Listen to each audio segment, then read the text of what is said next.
Hello mga besyo, wag! So karon mga besyo akong video is about karon sa issue ni Maris, no? So kay nagpa-press ko naman imong inahan. So mo na girl, mo na ginaingon girl na karma day. So mo na siya mga bakla.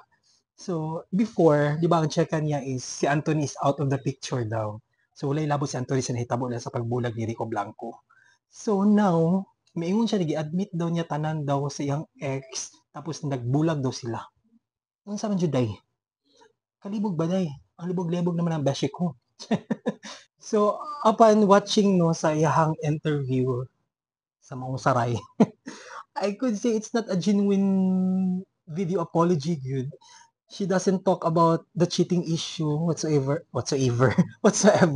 Ang yang gibuhat is she is trying to save her face and her career.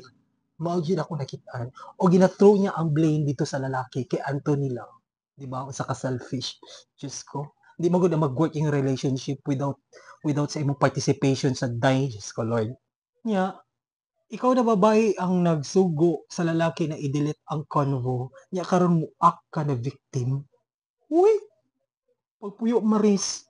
Pag uli dirig dabaw.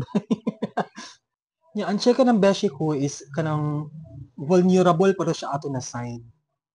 So it means ang gina-checkan nimo is ang lalaki gid ang kanang nagasamok-samok sa imuha na ang marag gi-grab niya ang oportunidad na naa ka sa kanang sa imong ginaingon in the dark room whatsoever imong gina-check ka. So ang lalaki ang nag-push na igamit niya ang kanang moment na vulnerable ka kay para magkauyab mo. Ana na siya bakla. Pero ang kilig-kilig naman ang beshi ko. Tapos mo check ka kag naka sa dark room tapos mo gigamit ni Anthony ang pagkakataon. Ana day na day. Pagkaday ay. So, kabalo ka day. Tinaman ka sa Pilipinas bayot. Nakabalabay ka ng mga Pilipino. Basa na agad SS day. Naga-screenshot. Tuo gina day. Ebidensya na magula siya kettle coin. Tsari. No, ebidensya magina siya day. So, kita magitanan nga na magitano kung natin uyab, we are so very kuan, clingy magyud sa pagka-char.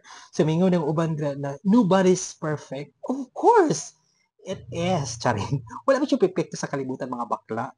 Pero, ang nakaapan na magud niya bakla, kay ka, it's very impossible manggod mga kabasyo up. Nas wala siya kabalo na nagbulag na si Jam o kaning si Anthony. So how come na mo-check man siya na please delete the convoys whatsoever tapos gisugo di ba niya ang si Anthony na magkarang murag mag-release ang kanang kwan sa TV na bulag na sila siyang girlfriend ana-ana. Tapos niingon ang kekwa ang lalaki daw na kanang tigaan pa din yung time niya kaugalingon. So it means palang doon. It means palang doon. So dito palang daan mga kabesyo. Mabagting na ka. Diyos ko. Mabagting na ang imuhang kuan. Tingle bearing, charing. No, kita ba yung mga Pino mga bakla, kung nakita yung uyab day, tanong social media day, bayot, o kayan dyan na day. Kung di ko mo tuwain day maris, na wa dyan ka kabalo na, wa na nagbulag ang kuan, kaya yung girlfriend na side. Diyos ko day. 2024 na to day, hapit na mag-change ang tuig. Nagpabili ng Japon kang schema frap, Diyos ko. Pati ka lang tanan bakla. Ayaw lang ni kaning mga kuan, warriors sa Facebook. Yung mga attorney ba, yung mga Pilipino ba yun? Kay kung na mga isyong bago ba yun, tanan ng mga Pilipino day, mahimo siyang attorney so wa pagka-char. Tanan lihok ni mo day. Kay kung ka na sa imong interview, bayot ka na sa imong video. Kung ako nang i-rate, 1 to 10, just kung nalan ka sa 6 day. Sakto kay mo pag best actress ka bakla. Sa dawi pa sa pagsuot sa mong sanina, no, ang imong pagsuot sa mong sanina, ang mga tulo sa luha, pero dili siya mo maatik ang kuan besh, ang kanang mata. Sa mata makikita ang muta. Muna besh, makaingon jud ko day na ang mga tiguang makagaba jud day.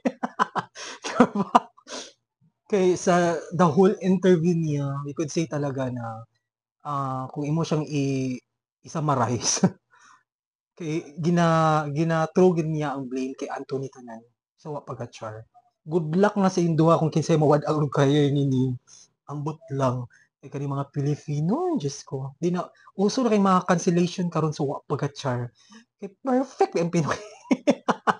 So, wa char.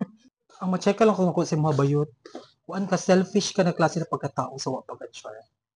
Murag gina-blame mo tanan dito tanan kay Anthony ang mga panghitabo. Di mo gonna mag-work in your relationship kung wala pa'y participation mo bakla so wa pagka-char. Mo na bakla kay nahitabo naman na so cool diha.